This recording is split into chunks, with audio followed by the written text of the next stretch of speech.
Welcome to Lost on Ice, the show about the show 20 years later. Today, we're talking about Season 3, Episodes 1 through 4.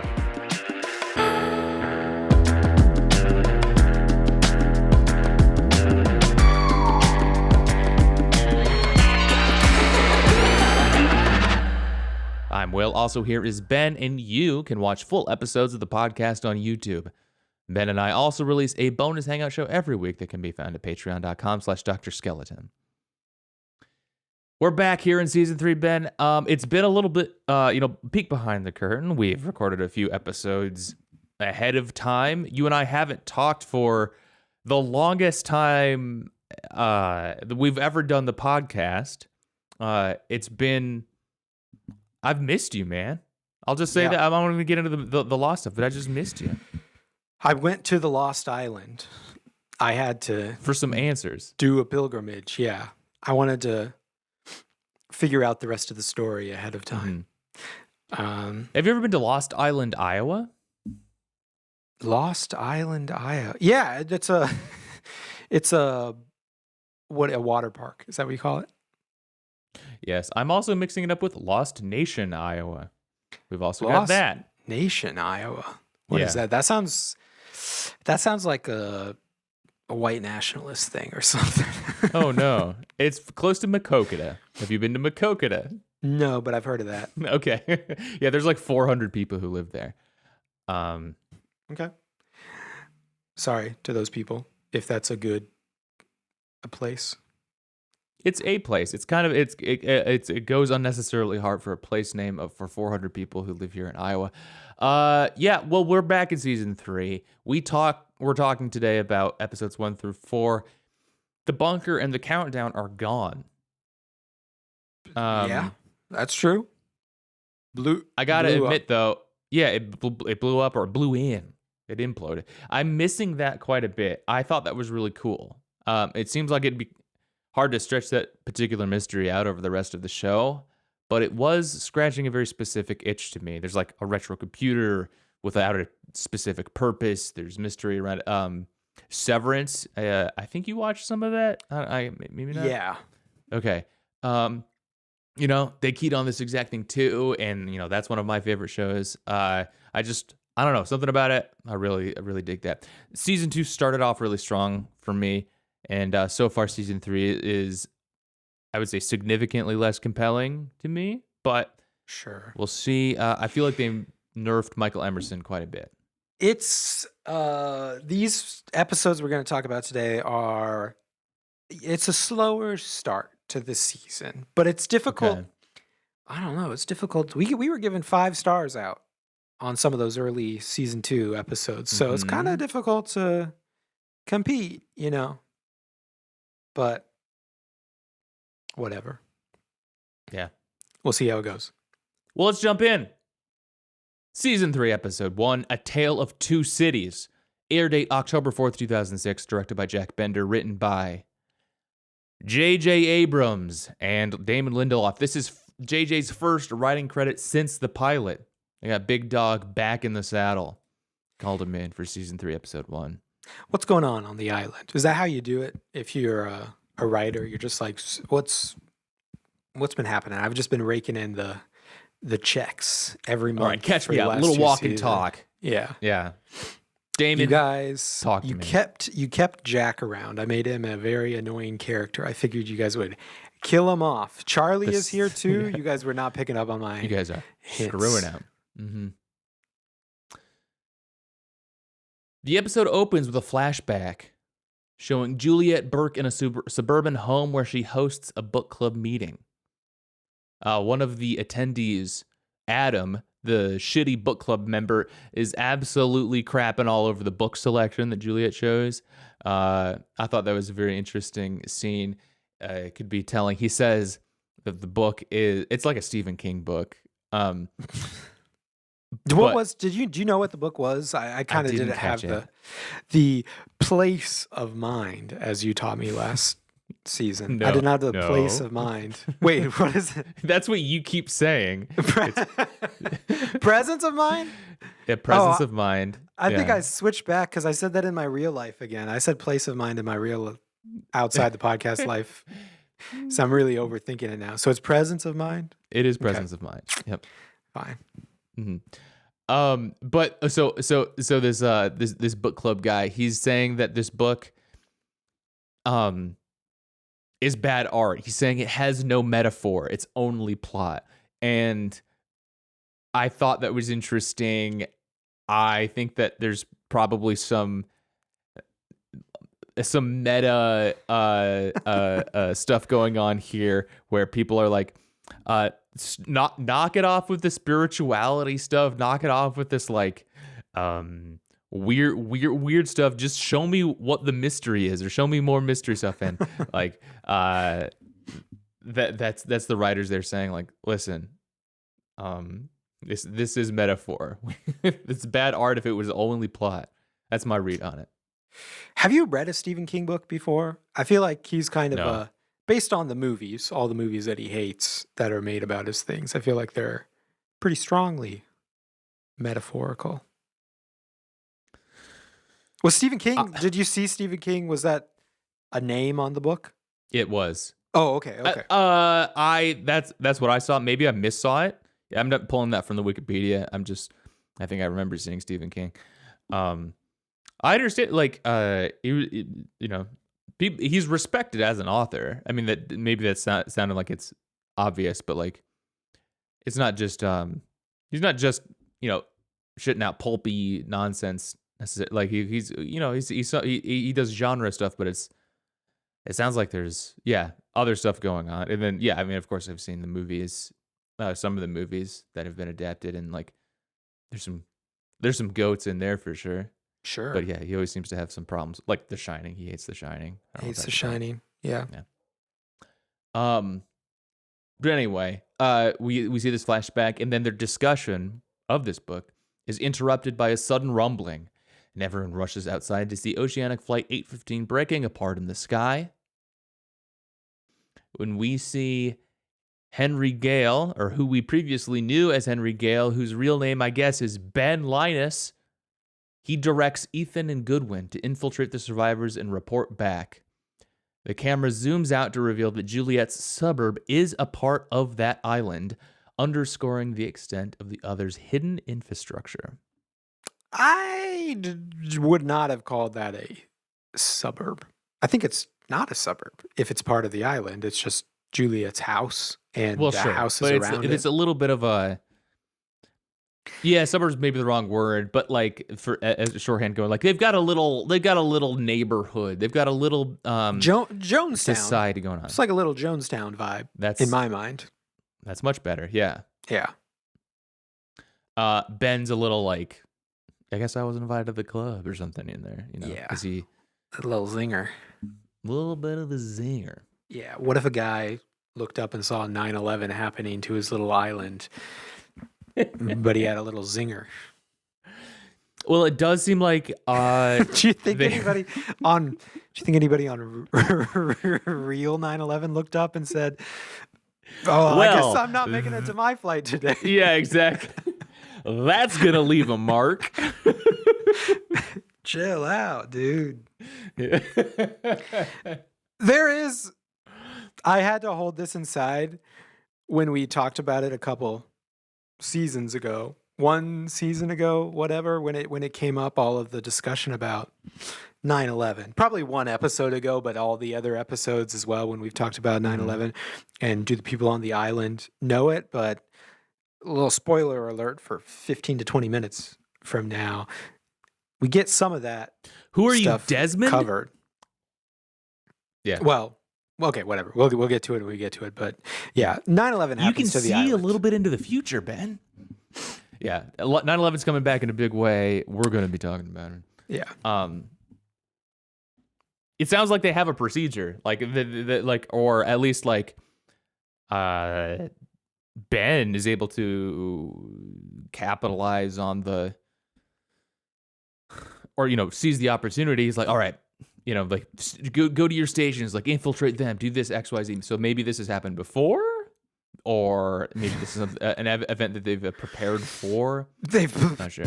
planned, perhaps their president, Ben, planned it.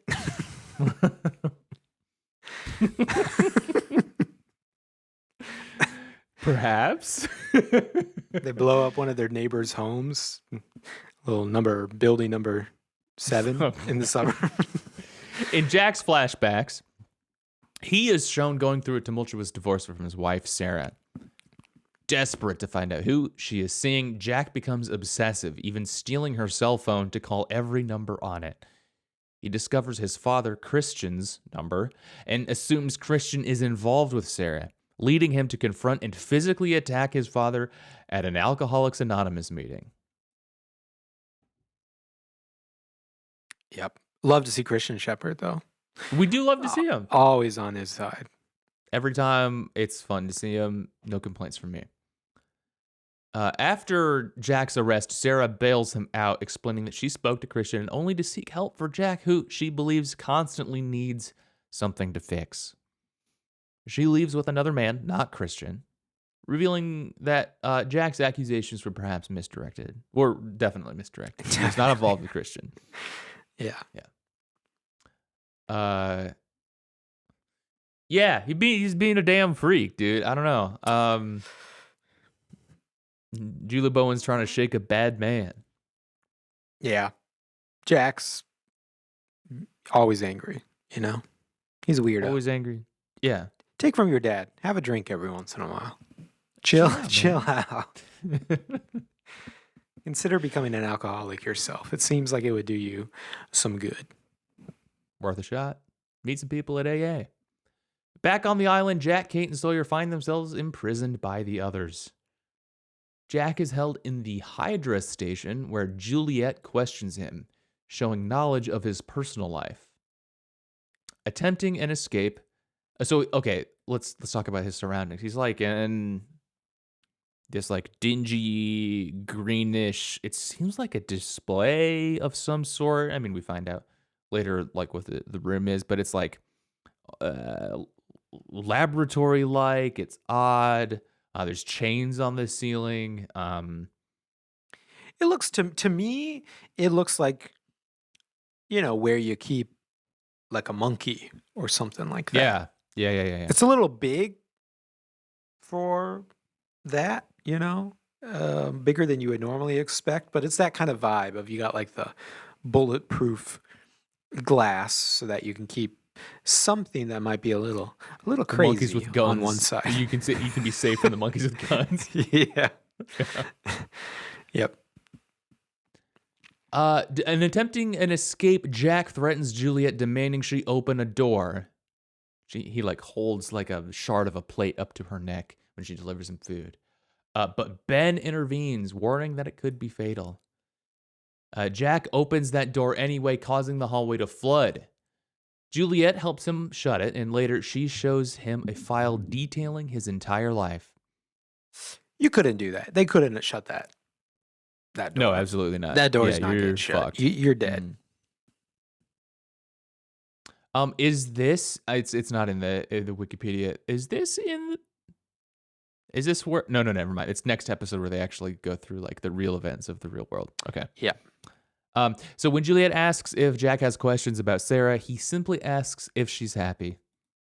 Juliet says yes and leaves, with Ben congratulating her on her success in manipulating him. Is that what you would have asked? Let's put it this way. If you were in there, what would you ask when you've got a little genie? The question was like, do you have any questions about Sarah specifically, or just like? I think about life. Because I think the idea is like,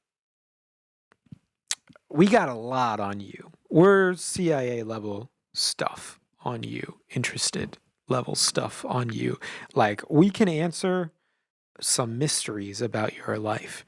And you're seeing Jack be pissed off, and you're assuming that he's going to ask, who's the other guy? What's his name? Right. What's his name? And then he asks, is she happy? She's like, yeah, she's very happy. How does the CIA know that? Like, I don't know. Well, they got people watching you. But how do you know someone's happy? Who can tell? I mean, you don't know on the inside, but you can see Exactly. signs on the outside.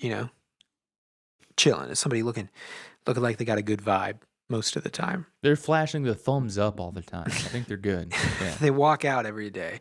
They got a Check the Sims Truman metrics, Show vibe. and you're good. Yeah. You can tell. You can tell. She's looking good today. She's looking happy today. That kind of stuff. Mm-hmm.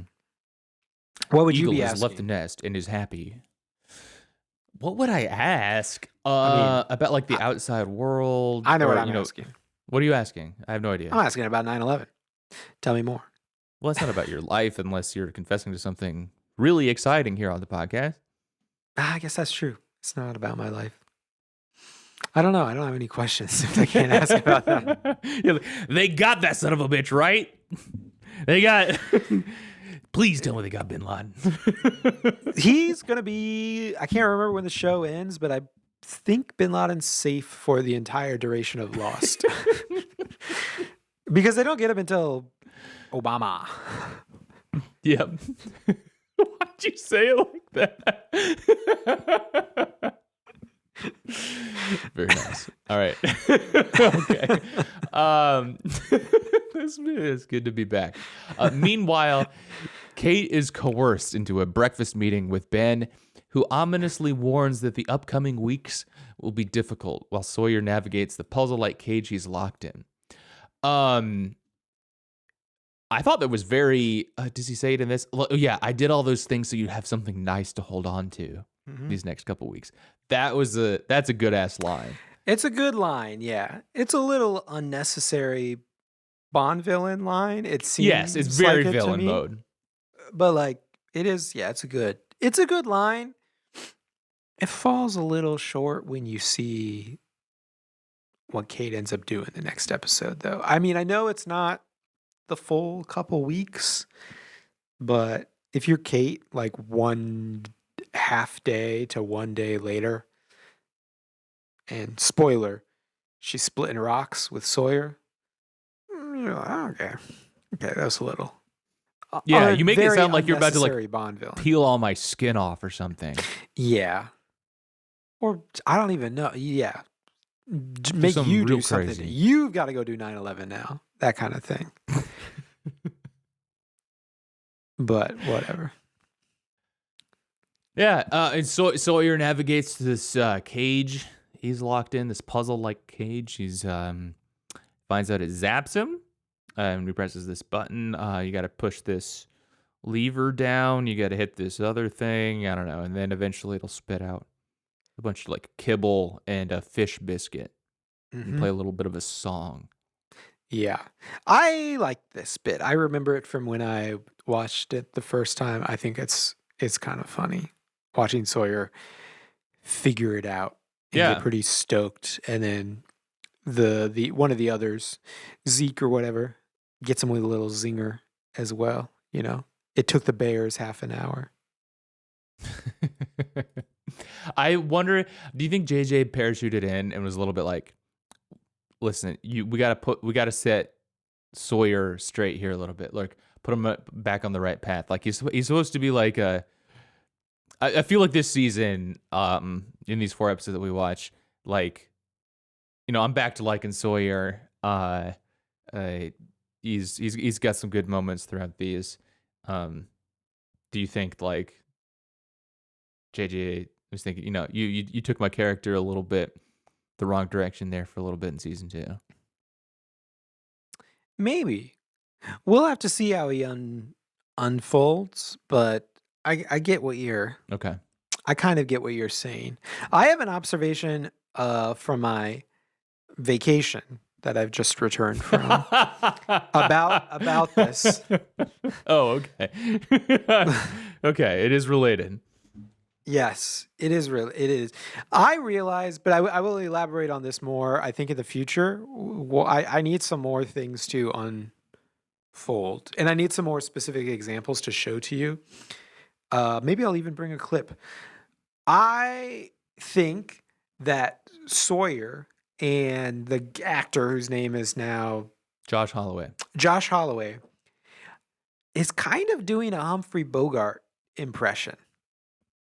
Yeah, you'll definitely need to bring a clip. I I don't know if I've watched seen I watched HB in anything. I watched quite a few Humphrey Bogart movies on the airplane, Gosh, and the I was Humphrey like, head over here. this guy's Sawyer. But you must have seen Humphrey Bogart movies. You've seen like Casablanca or something like that, at least. No. No, we got Okay. Casablanca, Big Sleep, Maltese Falcon, The African Queen, Sabrina, To Have and to Have Not. No, I haven't. Okay, you gotta watch some of those. I was watching To Have and Have Not, and that's when I really got the Sawyer vibes. Okay. Okay, Anyway, interesting. I'm going to rate this episode 2 out of 5. that's rough. I'm giving it. It's a 3 for me. I think I think like in retrospect it's the 3, but when I was right after I watched it, I was like, they haven't given me anything to grab onto at all here, and like I really like the beginning of season 2.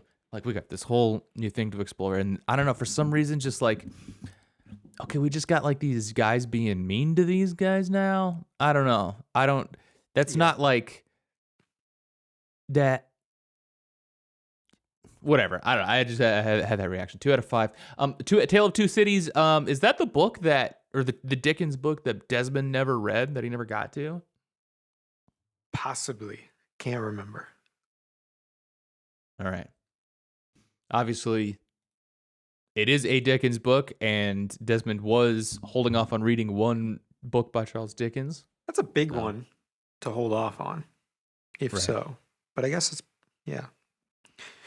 We may never know. I've read it, but like if you're going to be into Dickens, you'd probably read that. You'll probably read that one. Yeah.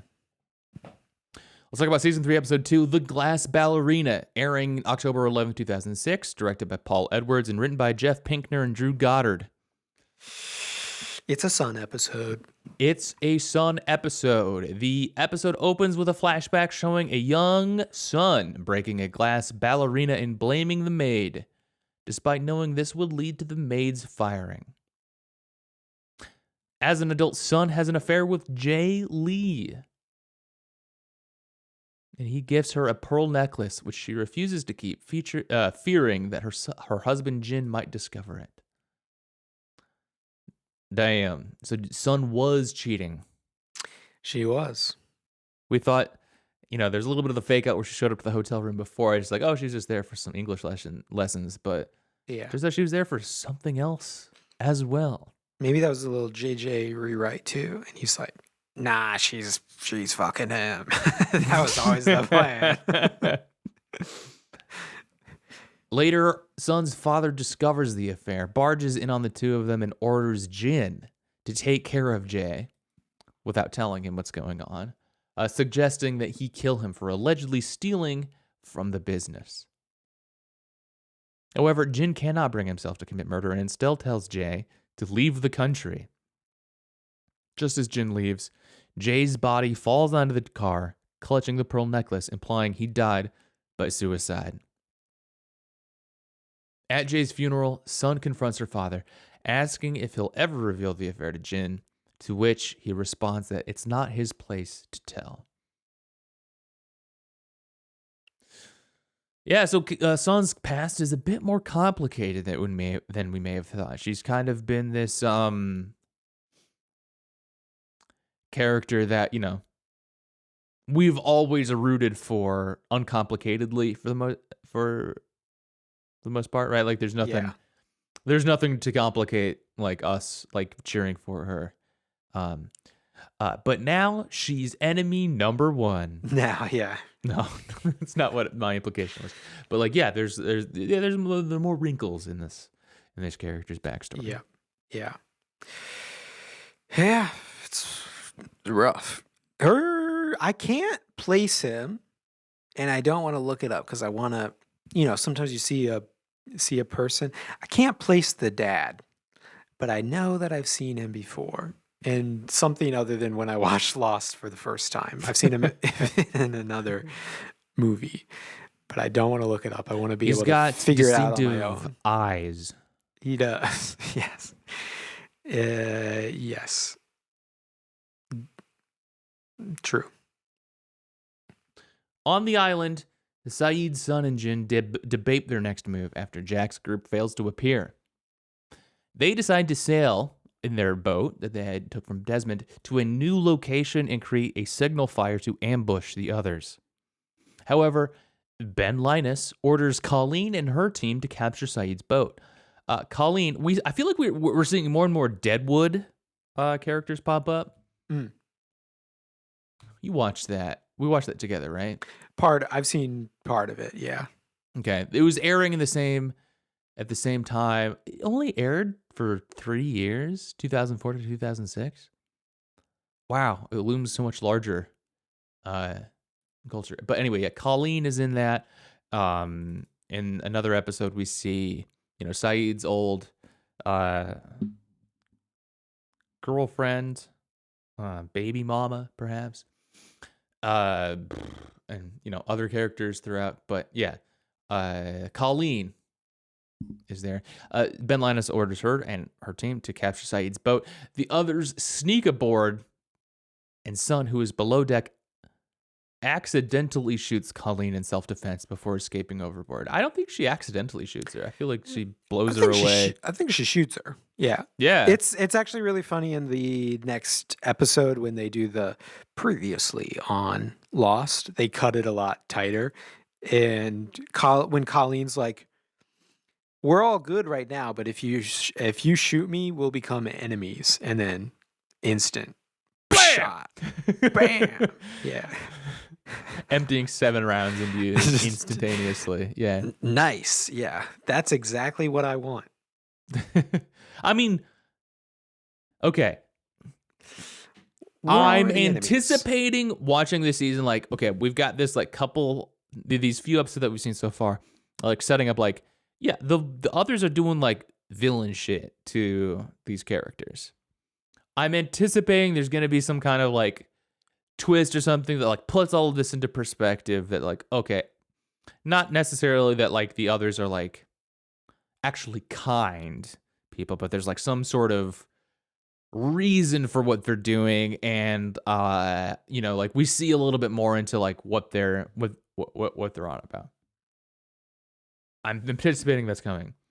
I kind of also don't really care. Like, Sun should blow her away. Like, open fire, dude. Like, they are enemies. Like, there's nothing like if you're gonna pull out a card eventually later, there's like, actually Uno reverse this whole time.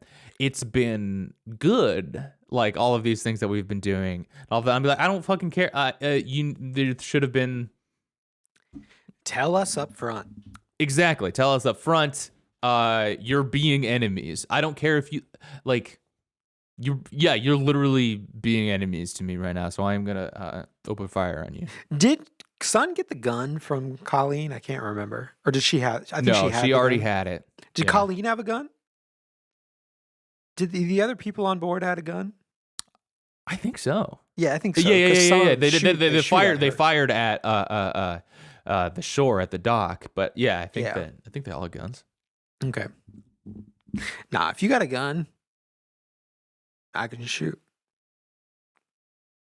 Probably not a good thing to say nowadays. But if you're on Lost nowadays, it's totally fine. Well, yeah, that's what I mean. Yeah. That's what I'm saying. But on Lost Island, no law. Only Ben law. Island law. Island law. Yeah. Sun escapes overboard. Elsewhere, Kate and Sawyer are forced to work in a quarry under the others' supervision. Breaking rocks, like you said earlier. Yep. Sawyer creates a distraction by kissing Kate and briefly steals a rifle, but surrenders it when Juliet threatens Kate. Yeah, he's... I'm doing this to create a diversion. Go with me here. Smooch, smooch, smooch. Can I say,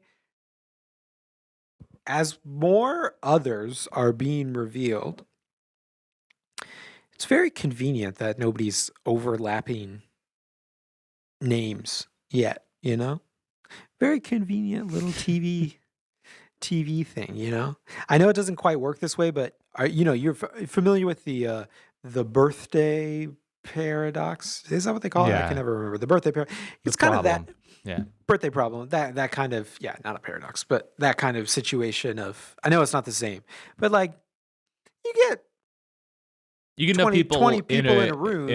You're gonna have have a couple of Jacks or Johns or something like that, you know? Mhm. If I was on Lost and you met others, it's two Bens now. That's Mhm. confusing.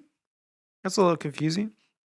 I think they should have added that element into Lost. That's all I want to say. Just to make it a little bit more Just realistic. make it a little Just more. some like unnecessary shoe leather confusion. Yeah. Wait, are you talking to me or are you talking to the hostage? Like, oh, I'm not talking to the hostage. Okay. And then that's the only thing that they're. Should have been Jack. They got their SAG card for that. It should have been Jack Linus. So then it's like, the leader of both is Jack, which is confusing. Or it could be maybe there's just another Ben that's on the beach. And then everybody's, are you talking about Ben, the main character Ben? Or are you talking about Ben, the guy that's back on the beach? You're right. They totally should have done that. Yep. We do see more people on the beach in the next episode, which is very, very funny. They're getting in, They're giving people their SAG cards off of this show, like you said, Love to see it. Paolo is one of the guys' names. They should have a couple Paolos. Labor allies, J.J. Abrams and Damon Lindelof deputize a bunch of extras to just show up and say, who are you talking about, me or the other guy? Yeah. In their cages, Sawyer and Kate discuss plans to escape, unaware that Ben is watching through surveillance cameras. Yes, I am. That's Ben behavior, too. Yeah. Keeping tabs. Yeah. Actually, it's the Ben back on the island, too. Or on the beach. Both of the Bens are watching. They also got microphones. It's not just cameras. They can hear their convos. Yeah. Ben Linus later visits Jack, revealing his real name and informing him that he has lived on the island his entire life. He shocks Jack by revealing current events from the outside world, including the Boston Red Sox winning the 2004 World Series. Yes. This is one of my favorite moments in the entire series because it is sort of like the 9/11 thing. In my headcanon, it's like to you, 9/11 happened. The Red Sox winning the 2004 World Series was like 9/11. Yeah. As a lifelong Yankee. Hi, my name is Ben, and I was born and raised in New York City. Yep. Yeah, but I like it. I mean, I really like Michael Fox's acting because Ben is revealing this stuff to him, and he's like, I know what's happening back in the real world, and Jack's like, I don't believe you. And then Ben turns on the TV, and it's like he wheels in the 9/11 TV. He wheels in the 9/11 TV, and for some reason they put the Yankees or the Red Sox on it instead of 9/11, but that's okay. Put on the Red Sox. And Jack is like devastated, and he's supposed to be devastated about like this big realization about like these people know about the outside world. They have a connection. Like he actually maybe could get us back there, but like Jack is looking through the monkey bulletproof glass or whatever, and they've got like the World Series game reflecting on his face very intentionally while he's acting really hard. And I laughed again seeing it for the second time 10 years apart or whatever, because it just seems like Jack is devastated by the Red Sox winning. Kurt Schilling, no, I know the trajectory this is going to send you down in the next 20 years. Yeah. I had so much money on that. I bet that the Red Sox would not win the World Series again. I bet my life savings on it. Yeah. This is actually like the only season of baseball like I ever like followed particularly closely in my life. The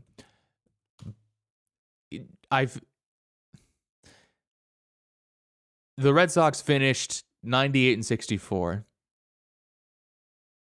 Jack would have known, or he would have suspected.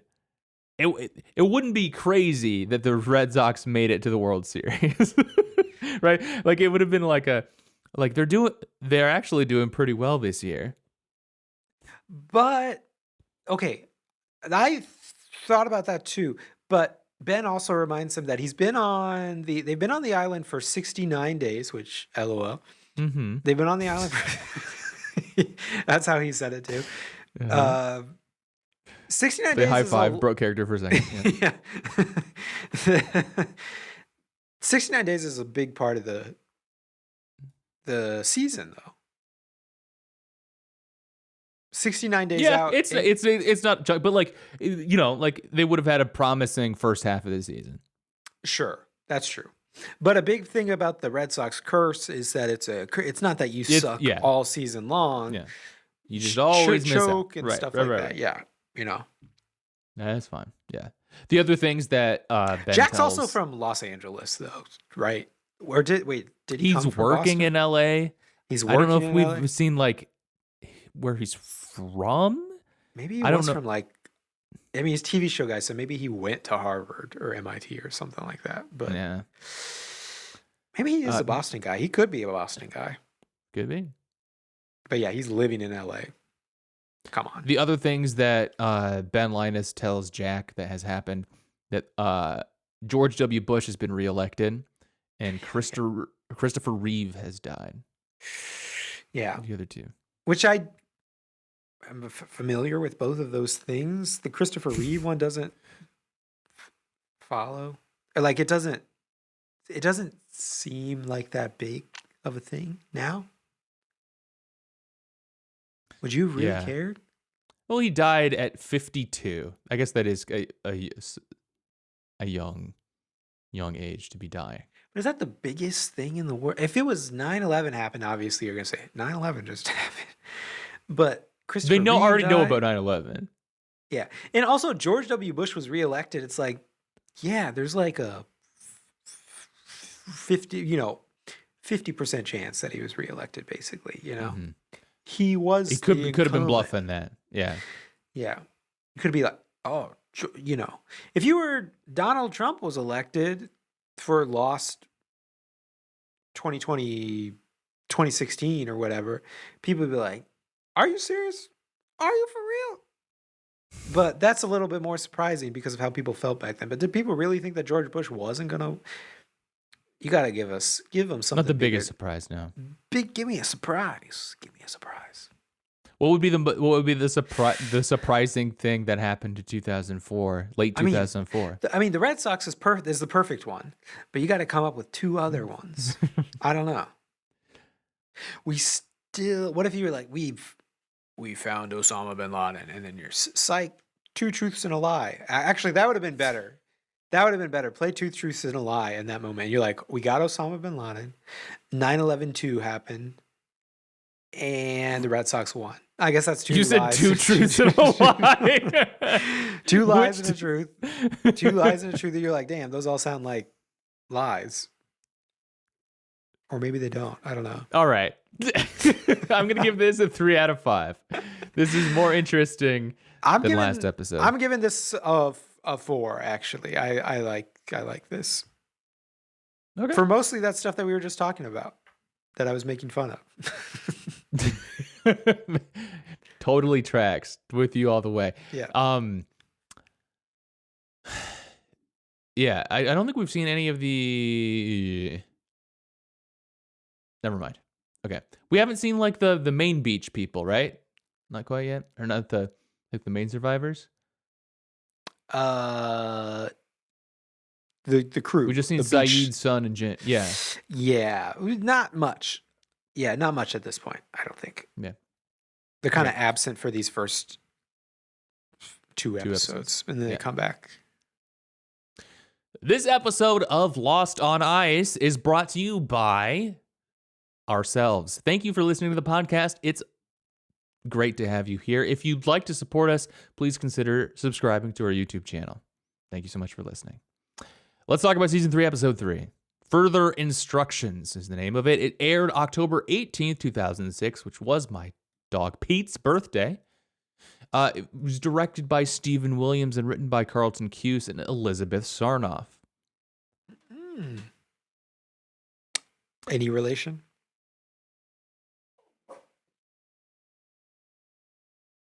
Excuse me?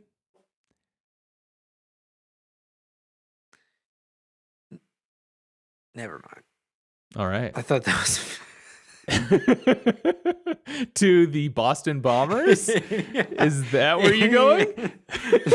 No. Any relation to anyone? Never mind. All right. In this episode, John Locke is...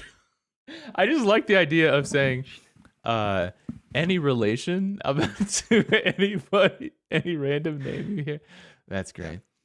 In this episode, John Locke is shown in flashbacks as a member of a commune in Humboldt County, California, where he feels he is founding new family. One day, he picks up a hitchhiker, Eddie Colburn, who joins the commune. Kind of in the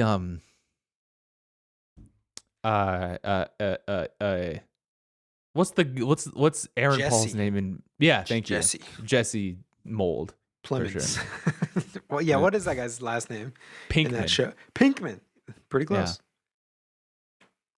Off by about 8 letters, but the first one is 8 correct. letters and a different character in that exact same show. Yep. Oh yeah, I forgot he was in that show too. Yeah. Yeah. Eddie grows curious about a locked greenhouse where large quantities of fertilizer are kept. Eventually, the commune leaders, Mike and Jan, discover Eddie is an undercover police officer and plan to flee, blaming Locke for bringing him into their group. They've got a bunch of marijuana in there. I don't think I said that. Yeah. Determined to, quote-unquote, fix the problem, Locke takes Eddie hunting and confronts him with a gun. Eddie reveals that he chose Locke because his psychological profile suggested he'd be easily manipulated. Yeah. Eddie confidently walks away, taunting Locke by saying he is a good man, though Locke tries to convince him that he is a hunter, not a farmer. Yeah. Locke is, I mean, honestly, this is really good. I do like this writing. I do like, how I feel like I have the best understanding of Locke's mind of any character on the show. I think it is his anxieties are the best fleshed out of damn, this guy's been struggling with being kind of a loser his whole life and just trying to convince himself I'm not a loser, but the world telling him at every step of the way you are. I'm your dad and I used you to get your kidney or whatever.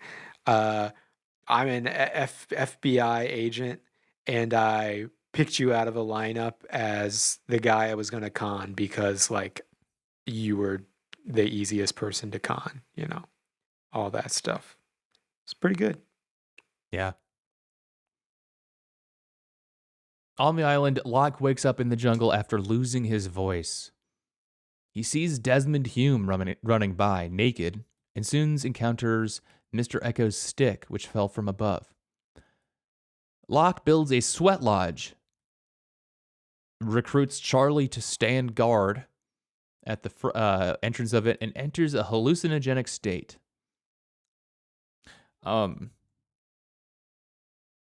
I was loving all of this. So Zoe and I have been rewatching The Leftovers in parallel to this, and we just finished season 2 of The Leftovers. And for folks who have seen that show, you may remember the International Assassin episode, very famous episode of the show. And this is a very I'm really, really enjoying watching Lost after seeing The Leftovers and also watching in parallel. Lindelof is clearly into certain themes. It's great. He didn't write this episode. This blows my mind.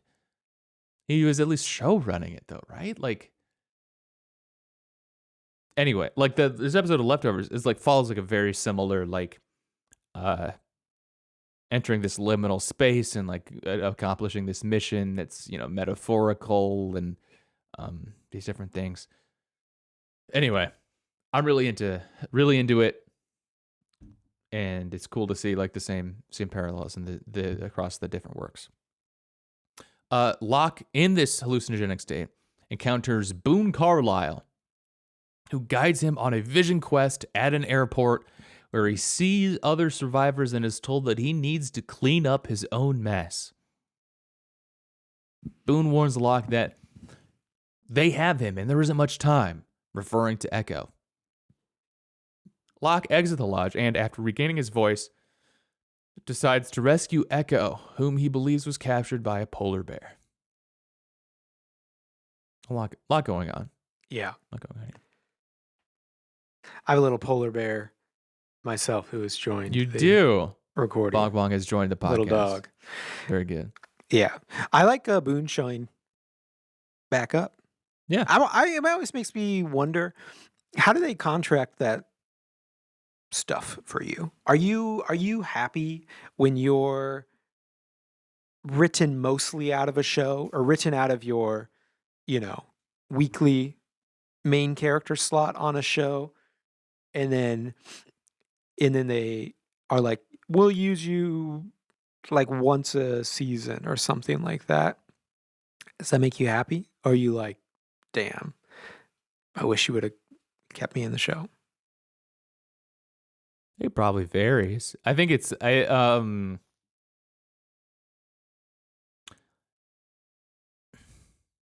think you're probably happy to get called back for stuff. I think you. Sure. It sounds like this guy in particular was, kind of sad to be written out initially. Sure. Yeah. But I suppose it can probably be one of those, like, if there's probably, just it depends on the person. If you think like, I'm destined for movie stardom, and this like TV show is a stepping stone on the way to on the way there. I don't want to be tied down to this thing for 15 seasons or something. Like, Jesus Christ. Sure. I just assume this is going to be like mega popular and I'm going to be pigeonholed as this person for the rest of my life. But, I think I'd be closer to the like, hell yeah, man, regular work. Let's go. Sounds good. I'm making network TV money. Once we get into season, if I can get past the first 2 seasons, there's some interesting documentary or something I saw once about like the first 2 seasons, like the showrunner and directors are the bosses, and then like second you hit season 3, the actors are in charge. Like they hold so much more power because like this is something that has this show has legs, and they're going to be able to command a lot. You just need to be able to rehire Matthew Fox for season 3 of Lost. Sure. You can't not have him back, that kind of thing. Sure. Yeah. Yeah. Anyway, I like seeing Boone back, especially in that little dreamy sequence or whatever. Do you like that kind of thing, like the dream sequence, like the little like vision quest situation? Like in theory, no, but in practice, I liked that one. I always like,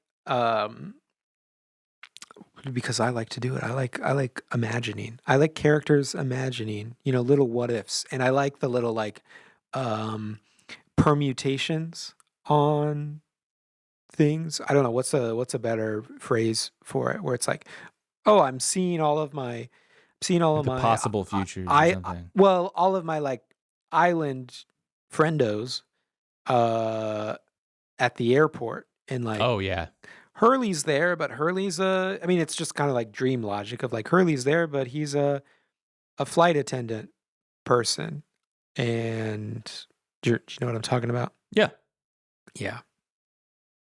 I guess it's dream logic, but yeah, permutations on stuff that that's cool. I like seeing that.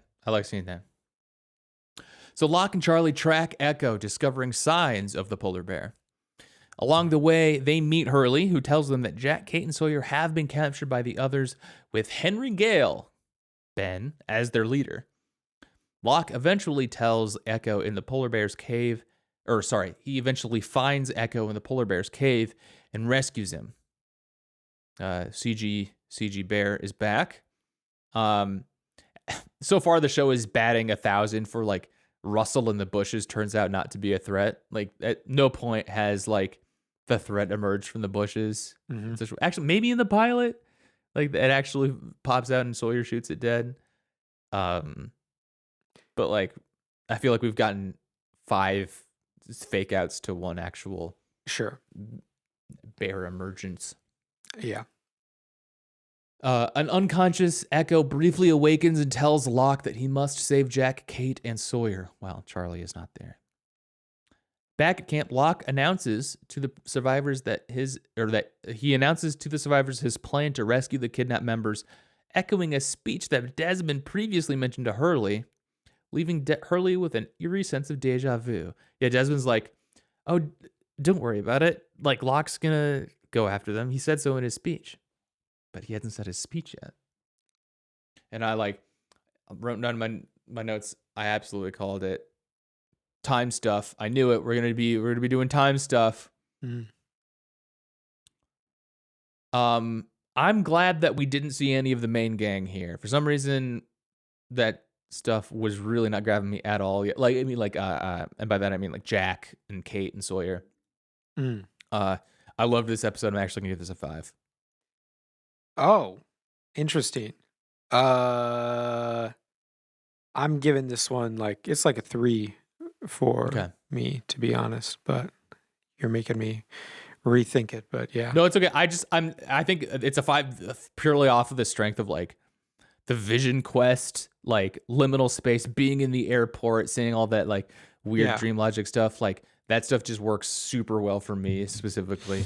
I don't know how like structurally it works as in the context of the rest of the show. I don't know how successful of an episode this was, but yeah. We didn't talk too much about it, but like, what did you think of the Locke past? I mean, I said I like the writing about his eternal really good. loserdom, but yeah, I thought the weed thing was pretty fun. Mm-hmm. He just wants a family. He just wants to be accepted. And if anybody shows him, like, it's he tries to be friendly with this guy he sees on the road. He just wants to be in a position where he can just like be buddies with a guy, and it turns out he's a cop. Who is the actor that plays the weed guy? Yeah, boss Mike. Because he looks so similar to Zeke. He does. I've had the same thought. He looks like the Roddy the Chris Mulkey is the guy's name. Chris Mulkey. Okay. He was in Twin Peaks. Who is he in Twin Peaks? Oh. Yeah.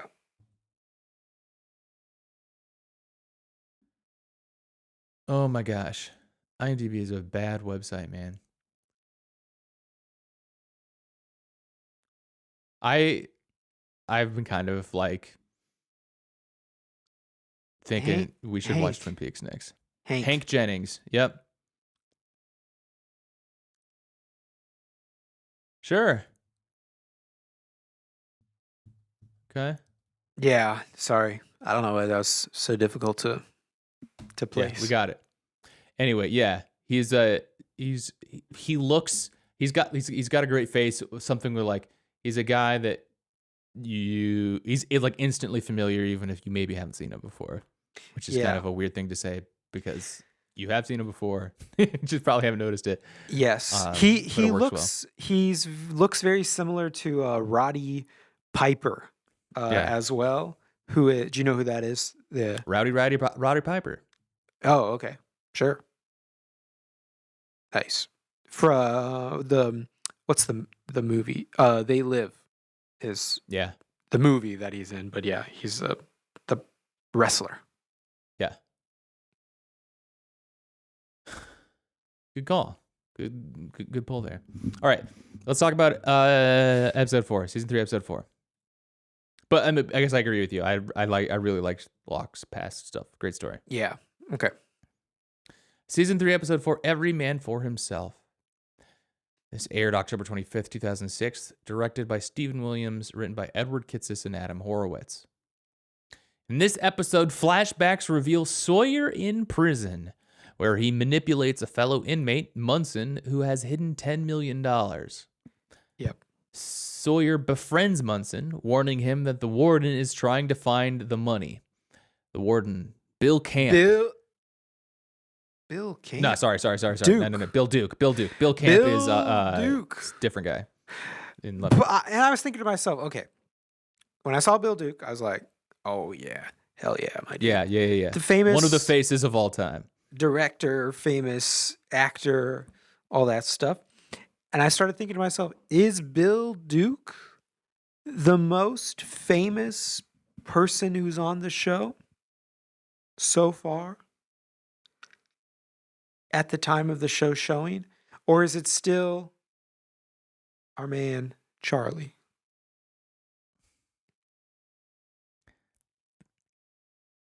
I feel like it's still Dominic Monaghan. I guess so, yeah. Those won... Which is weird. Those were such hit movies, dude. Yeah, I guess so. And like so close to this airing too. I guess so, yeah. But Bill Duke got to be second then. Maybe, at least. In terms of, okay, maybe not in terms of household name popularity, but like that guy fame.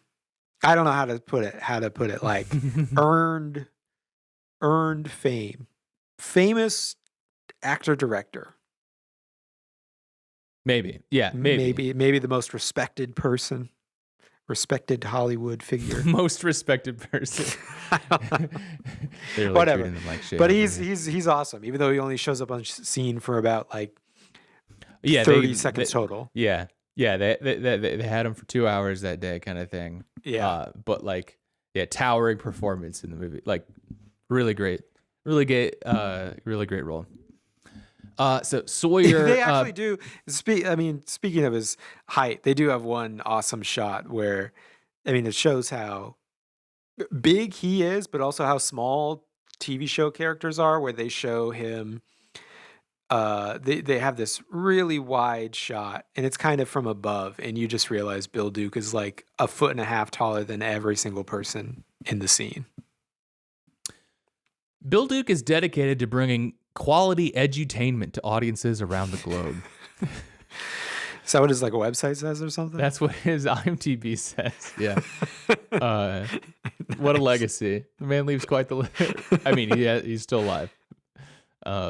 He has quite the reputation. Okay. Sawyer befriends Munson, warning him that the warden is trying to find the money, ultimately convincing Munson to disclose its location. Sawyer then betrays Munson, giving this information to Bill Duke in exchange for a reduced sentence and a share of the money, which he deposits into an account for his daughter Clementine that we had seen it in a little bit earlier. The woman that like ran the cons with him earlier, who plays, she's also in Westworld. Goddamn, whatever, I forget her name. But she tells him like, yeah, you've got a daughter, and he like screams at her, but he's like, I don't have a daughter, get out of here. But then he deposits this money into an account for his daughter Clementine, and is like, make sure that nobody can ever find me, or no one can ever find out that it was from me.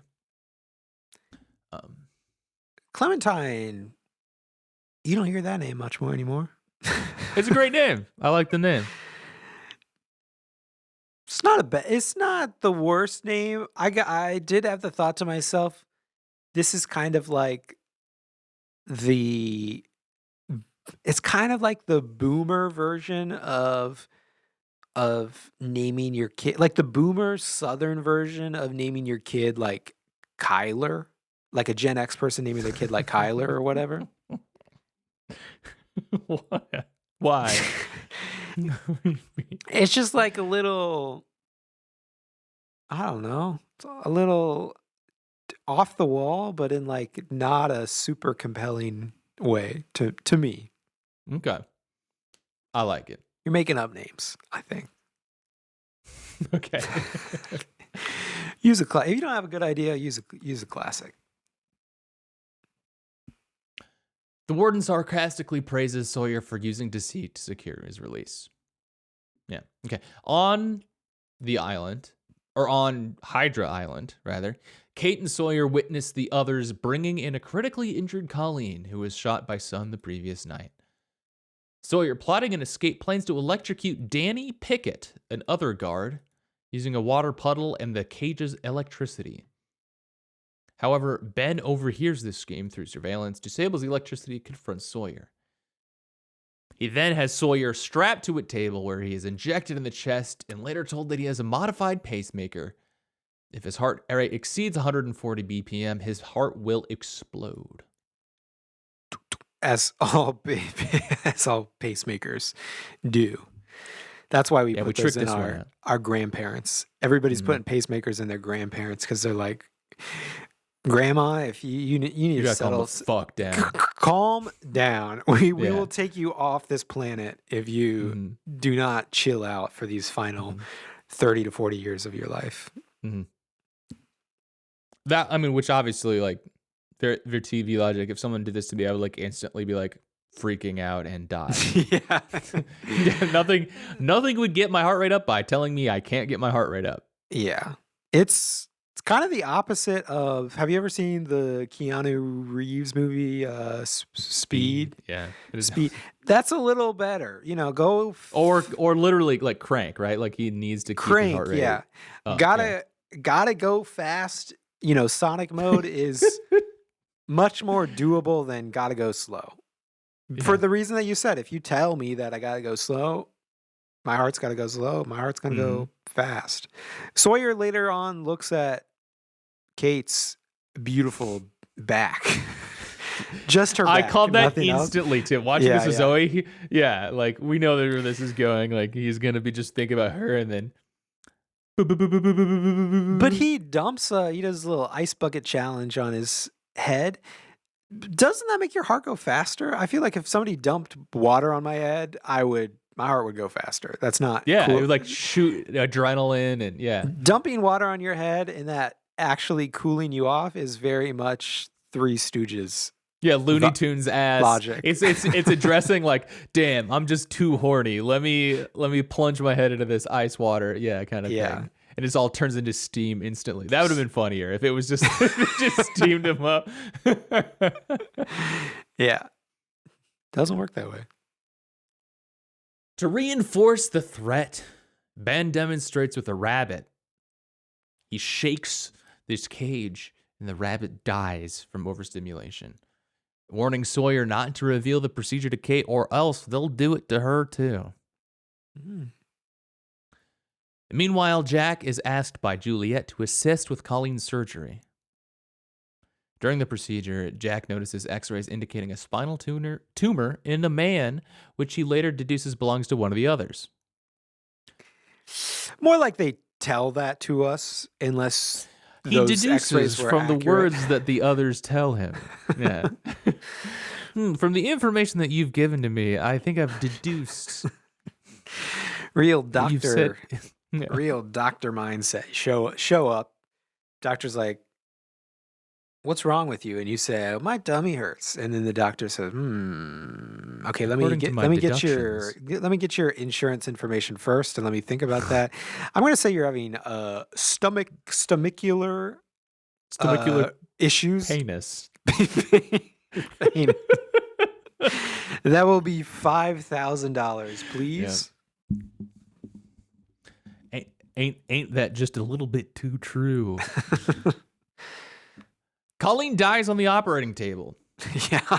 Another common doctor Another L move for the others. Well, no, just another classic. Die much? Classic doctor move. Jack shows up for 30 seconds and he's, give me some of those gauze pads. And then it just puts gauze pads in her open body and then steps away and says, she's dead. Yeah. There's nothing that could have been done. And she's like, the woman's like, are you just telling me that to make me feel good about myself, and Jux tries to be a badass. He's like, I don't give a fuck if you feel good about He yourself or gives not. such a weird reaction to that. I can't read that. Or like But me, a student of RFK Jr. over here, the biggest RFK Jr. supporter in the world, I'm like, I don't trust that. That Dr. Jack is saying that to make himself feel good. Doctors love to say there's nothing that could have been done. Yeah, I'm sure you're saying that, my dude. You're the dude who didn't do enough. My brother in Christ, you're the one who didn't do it. Yeah. Yeah. There was at one point during the surgery, like what happens, he like says, like give me the defibrillator or something. And Juliet says like, we like took it apart and sold the copper or something, right? And she like basically like she says something we weird haven't about used it. We don't have, it's broken. We haven't used one in a while or something like that. Yeah. like, oh, I feel like she says something along the lines of like we're using it for something else, or it's like it's like just like, we're using it for a toaster. something strange. Yeah, exactly. My dude. Yeah, Colleen dies on the operating table, which infuriates Danny, who takes his rage out on Sawyer and just beats the fuck out of him. When Kate begs him to stop, she declares her love for Sawyer to end the beating. He's like, "Do you love him? Do you love him?" And he's like, "Bam, bam, bam." She says, "Yes, I love him. Stop." Crazy. That's some crazy shit. I bet you wouldn't have done that if it was Sun. You think you would have beat the shit out of Sun if Sun was right there? Nope. What are you? Because Sun shot her. I can't understand why he. Oh, gotcha. Because Sun shot her. I think if Sun was there, he would still beat the shit out of Sawyer because everybody hates Sawyer. Everybody's mean. He to makes Sawyer. himself at the target. Yeah. Yeah. I mean, yeah, okay. I mean, canonically, that's his character. Victim blamer over here, but I'm pro Sawyer. Well, I'm not saying he deserved it. I'm saying that he, like, specifically, like, is it this episode? Yeah, it's this episode. Doesn't he like this big punchy guy threaten him and like, are you asking for it? And he's like, I thought wasn't I already? Gotta say something about your mother too. Like he's like literally trying to goad him all the time. Yeah, he's got a good nickname. He's got a couple, but the one that stuck with me this time was he calls Colleen's husband, who has so like a Band-Aid over his nose or whatever. He calls him Chinatown, which took me a couple seconds. Like, what does he mean? And then it's because he looks like Jack, I guess so. Yeah. Nicholson's character in Chinatown. Just one of the deeper pulls from Sawyer yet. He really is like hitting the library and like studying up just to make weird pulls. Yeah. As much as he can. Although maybe he should be hitting the library a little bit harder. Well, they talk about, we'll see at the end. Yeah. Yeah, Of Mice and Men comes up, right? The next day, Ben takes Sawyer to a lookout, revealing that Sawyer has no pacemaker and the rabbit was merely sedated. And it was a ruse.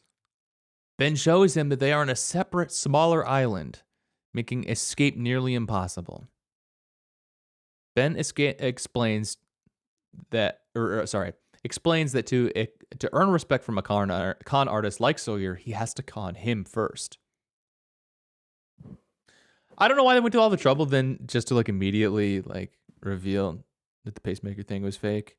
Well, to earn his respect, right? Yeah, I guess so. Sawyer doesn't really give him a touche, you know? No. I feel like con man to con man, Ben was probably wanting a little bit more of a well played. I do respect you now. Yeah. Great work, you know? Though Ben does compare it to Alcatraz, which is like famously an island thing that people do escape from, a jail that people did escape. Like, oh, this is so difficult to escape, yet it's very well known for all the escape attempts and some successes. In theory, though, it does seem like a pretty effective strategy to have your shit on an island, but Have it on an island, but people still getting off of it, you know? Yeah. Prisoners find a way. At the beach, Desmond builds a lightning rod near Claire's hut, which later attracts a lightning strike, saving Claire. Charlie realizes that Desmond has foreseen this event, showcasing his mysterious ability to glimpse the future. That'd be pretty tight, though, if he didn't do it. And the episode just ends with Claire getting zapped like in a cartoon and out of nowhere. Skeleton. Yeah. And then she's just gone. I would take back all the bad things I've said about Claire, about her being not a very interesting character. If they zapped her, I'd be like, damn, she is a real one. This is just kind of more dangling to me. I mean, I guess, I don't know, we're still early on the season, so like maybe they'll pace it out better this season, because there was kind of like a lot happening at the start of season 2, and then it got really slow, and so like maybe they're just pacing themselves a bit better. This is definitely, they don't have an end date yet at this point. And I know that because the bad episode that I said was going to happen last season and then didn't happen, it's pretty sure it's happening this season. Okay. I'm going to give this a 3 out of 5. Interesting. Okay, because I'm going up to a 4 on this one. I liked the Sawyer story. I like seeing Bill Duke. I like the other weird stuff going on. I thought they were gonna do, was it last episode? I don't know. At some point, we talked about the pig counting trick in I thought they were gonna do that with the rabbits. Yep. Yeah, they got rabbit number 8 here. Yep. You said we got a caller. Somebody messaged. Somebody wrote in to explain that this seems to be only an Iowa thing, or at least a Midwest thing. Okay. Definitely not something that made its way out to the West Coast, at least. I am happy to hear that. I'm happy to hear that we finally have something to speak of that's unique. I feel like nowadays you say those things and everybody's like, the world is flat now. Everybody does the same pranks. The time for Iowa cultural hegemony is now. It's our time to shine.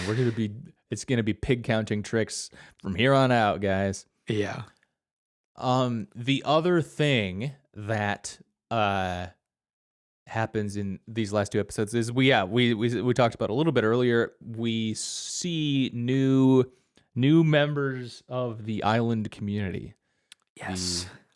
Paolo and Nikki and Paolo. Nikki. And Paolo, I recognize from Westworld. He's in that. He's like golfing in this episode. But a little note on the production here. Prior to the 3rd season, the producers of the show were often asked what the rest of the plane crash survivors were doing, because the show only focused on approximately 15 of the survivors, and the characters of Nikki and Paolo were created in response. Reaction to these characters was generally negative because of their abrupt introduction onto the show. And like this is me as Walter White, like in the back seat of the SUV, screaming at J.J. Abrams, never listen to the fans. Don't listen to the fans. This should be your lesson. Use this as a lesson. They're gonna complain about something. They don't know what they're talking about. I don't know what I'm talking about. This podcast about Lost. Don't listen to me. Like do the show. And then he goes on and does the customer service Star Wars trilogy. But yeah, that was very funny to like be like, where's all the other people? And then here they are, and they're like, who are these people? They're too boring. Yeah. What did they want them? Did fans really want them to be like, there's another group of others, and there's this entire separate, extremely compelling storyline that's also going on? And actually, tell us about this one. Actually, at night, all of the two camps of people, they come together like, how's it going with your others? Our others they're kind of pissing us off. We're getting a lot of conflict with them right now. Yeah, like we've joked on the show too. It's like about the extras and like the B team and the JV, all that. Like we've made enough jokes about the other extras that are having on. But like, I don't think we're like saying that to congratulate ourselves on being smart enough to recognize that like a plot hole. We haven't heard about everybody's story from all these other things. Like they're gonna just tell this. What are they gonna do? Like, yeah, seriously, what exactly is it that you want? You just want to have like just other guys around? Yeah, there are other guys around. That's what's going on, I guess. I do like they did it in one of these episodes. Where do they go to the bathroom? And they're like, okay, I guess we're gonna do an episode about them going to the bathroom. Like, that was gross. I do like it when one of the main cast members like runs back to camp or something bad happens. I'm trying to think who brought. Oh, it's is it Locke and Charlie bringing Echo back into camp with, yeah, bringing Echo back into camp, and somebody's like Locke's carrying them. Anyway, you usually like see them running in like hurt or whatever as they approach like another main character, at which point that other main character will be like, what's going on? And then the main character who's like running back into camp under duress will be like, this bad thing just happened. And then you like look into the background and it's just the nameless background characters chasing them into camp, which I think is a very funny unintentional sign of like disrespect to those characters, of like seeing them on the island as background characters as well, and just like running past them, like don't even consider telling them like the others are coming, or like help me out here with this dying person, like just run past them. You're just that dressing. And they just chase after at a leisurely jog, so they can't possibly pass them or anything like that. Yeah. All right. That's the end of the episodes for this week. We do have some updates from our last episode. Thank you to our listeners for writing in. Apparently, Locke and Desmond did have the snowman exchange before, right when they met for the first time. They had okay. Like, what did one snowman say to the other? Smells like carrots. Okay. Makes sense. That conversation sure sounded like it. Yeah, if you'd like to write in, tell us what we got wrong this week, write in at drskeletonsartschool@gmail.com.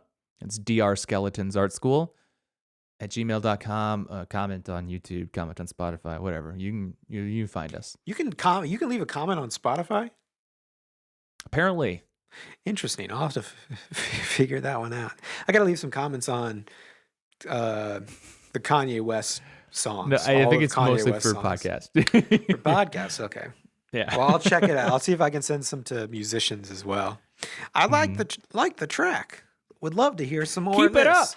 Yeah. Keep it up.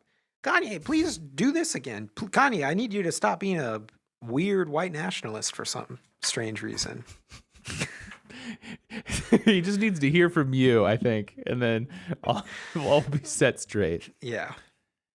That's all for the show today. If you like the show and want to hear more from Ben and I, consider joining our Patreon. That's patreon.com/Dr. Skeleton. Every week, Ben and I release a bonus hangout show and get into the stuff that's simply just too hot for the main feed. Next week, we are watching Season 3, Episodes 5, 6, 7, and 8 of Lost. Thanks for listening.